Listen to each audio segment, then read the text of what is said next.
Hey, it's the Worth Playboy. And my Playboys Bunny. Welcome to our podcast where we discuss pickup, game, relationships. And sex. All girls are shy at first. Yeah. This is something that once men discover it and really internalize it, makes your life so much easier. Yeah. As far as meeting girls. I could see that. When you are starting out, a lot of guys are like, yeah, I just don't think she was interested. She didn't really ask any questions. She didn't, it's not that girls aren't interested. It's that girls aren't interesting. Yes. Especially in the beginning. Exactly. There are anomalies. I mean, Bunny's was not a shy girl. Yeah. She started texting pretty quickly, more than most. But most, and I mean 99%, you're going to kind of have to drag it out of them in the beginning. They're just kind of slow. I mean, every girl would describe herself as, I'm shy at first. Slow to warm up. And the younger they are, the more you have to deal with this. Because we know girls that are in their 30s and 40s now that have vibrant personalities. And you say, well, what was it like in high school? They go, I didn't talk to anyone. I never had a boyfriend.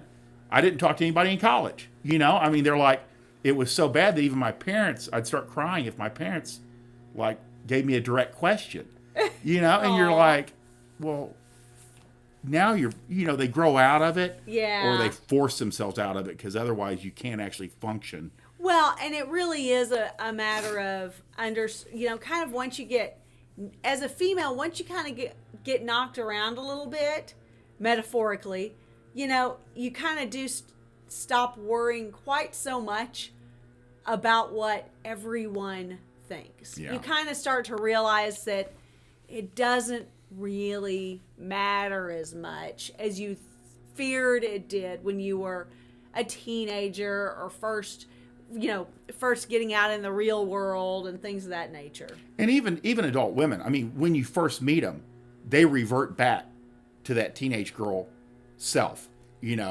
especially if you're a guy, and you're in the dating world. Well, if we don't know you, we don't know how best to mirror you. Well, that's the best thing. Let's talk to you, because that's one thing guys don't understand. Because a lot of guys think, well, if she's interested, she should start talking to me. Yeah. And this is the rule that I tell guys, especially if you're if you haven't been doing this for a couple of years, when you start talking either by text or in person you can read them a little bit better, so you don't have to embarrass yourself. But especially through text, it's hard to kind of get a feel for people. But push the conversation when you're not good at this yet. Yeah. Push the conversation to fuck yes, fuck no, or fuck off. Because the first one, you'll get that, and you'll be surprised. You'll be like, oh, she wanted to go after all. Yeah. And the other two, you'll start being able to discern when a girl truly isn't interested. Sure. And even indicators of disinterest, you can learn those over time. But really, guys bail too soon. Yes. More often than not, they do. If you haven't reached the fuck off stage, you're bailing too soon. Now, why either teenagers, 20s, or even adult women are they shy at first, almost across the board? And I'm asking the one girl that's why? Not. Yeah. Why are they? Where does that come from? Again, I would say 100%. It's because women mirror the man who they follow. Let's say, for lack of a better terminology, so she doesn't know yet what you're into, what your personality's like, how best to compliment the man who's sitting in front of them. So she's kind of sitting back and gauging you and what you bring to the table. And then she knows better how to respond. If she's never been to NASCAR and you are a huge NASCAR fan, but you're cute and you've got a neat personality, and she's like, well, I don't dislike NASCAR. I just have never been exposed to it. Then she's going to be interested. But if she jumps in first, if she's like full on personality and she's like, oh yeah, and I hate NASCAR, then she's just completely fucked herself in the opportunity that she had with this guy that otherwise she probably could have gotten along pretty well with. It's true. They're adjusting themselves to you Constantly. If you doubt this at all, look around you at the guy friends that you have that have girlfriends or wives. More often than not, there are hobbies or activities that woman, or even decorating styles, that woman has taken on because he liked that.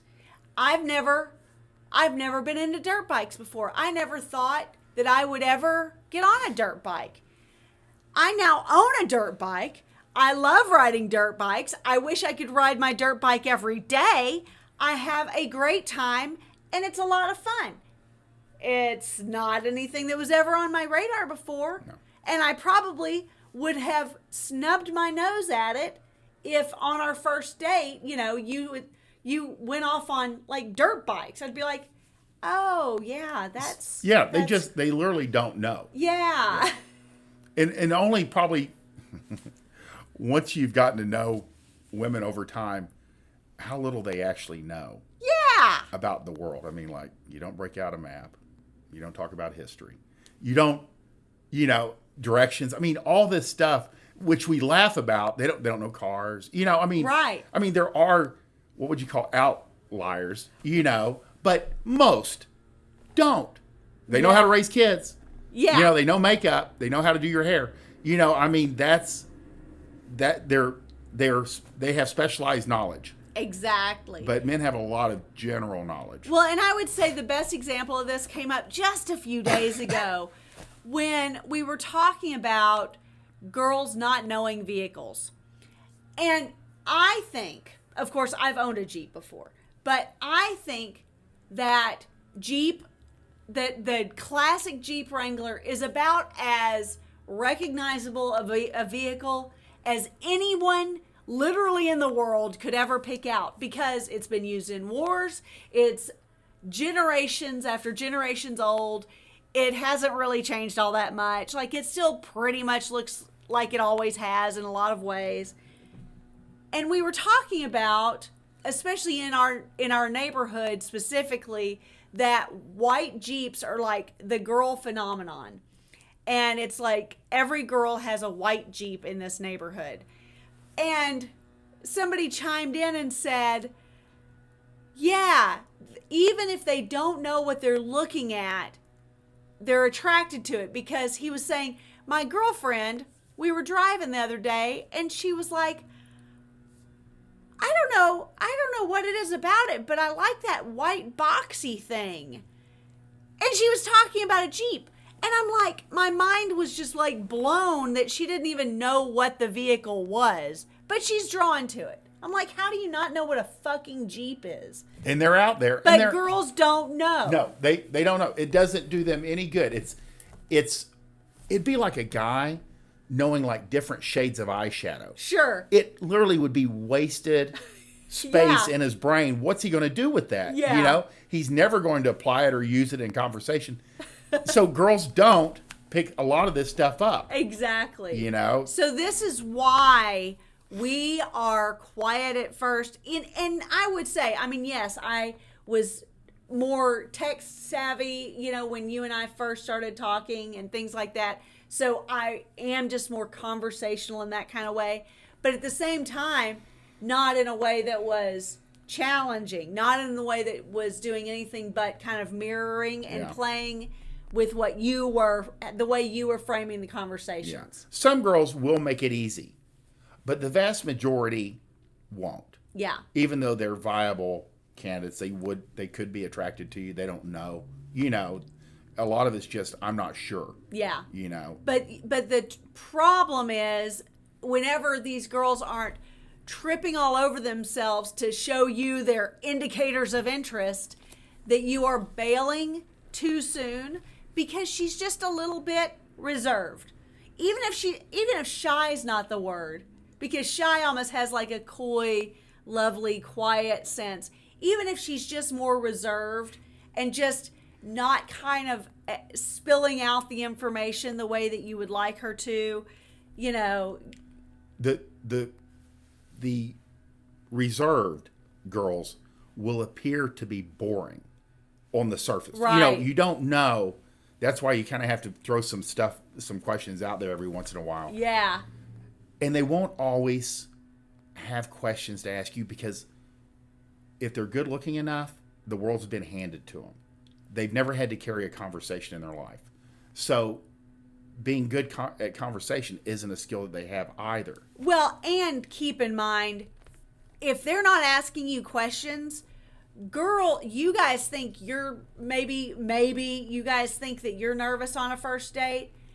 All this girl is thinking about the entire time she's sitting there with you is sucking in, is making sure her tits look good, is making sure her hair is in place, making sure that she doesn't have something on her teeth. You know, like, we are in absolute high stress panic mode the entire time we're sitting there on a first date, worried that you're going to see something wrong with us.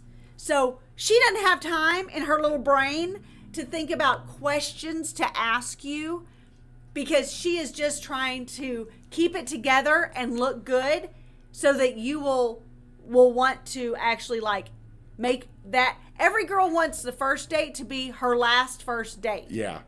So and these girls that that's go out, all she cares these about. girls that, like, will come home and complain on Twitter or TikTok or wherever, or even to you, when she was in the moment, Yes. she wanted that thing to fucking go off. Yeah. If it was a horrible, horrible, horrible date, she's disappointed. Yeah. Because she didn't go in there to be humiliated, embarrassed, bored, scared, angry, Right. have a horrible, experience. It happened, but she didn't go in there with that intent. Yeah. And exactly. you hear enough of these stories, and you start thinking they went in there in bad faith. Right. But they didn't.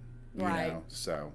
And the ones that do, the ones that truly make a mockery out of the entire dating system, first of all, they should burn in hell. But second of all, they are they are such a rarity. Just because we see them, because they're so kind of loud and obnoxious and in our faces, that's the only reason it seems like they are not a rare occurrence. So go out there, push till the fuck yes, fuck or fuck no, fuck yes or fuck off. Exactly. Fuck yes, fuck no, or fuck off. Yeah.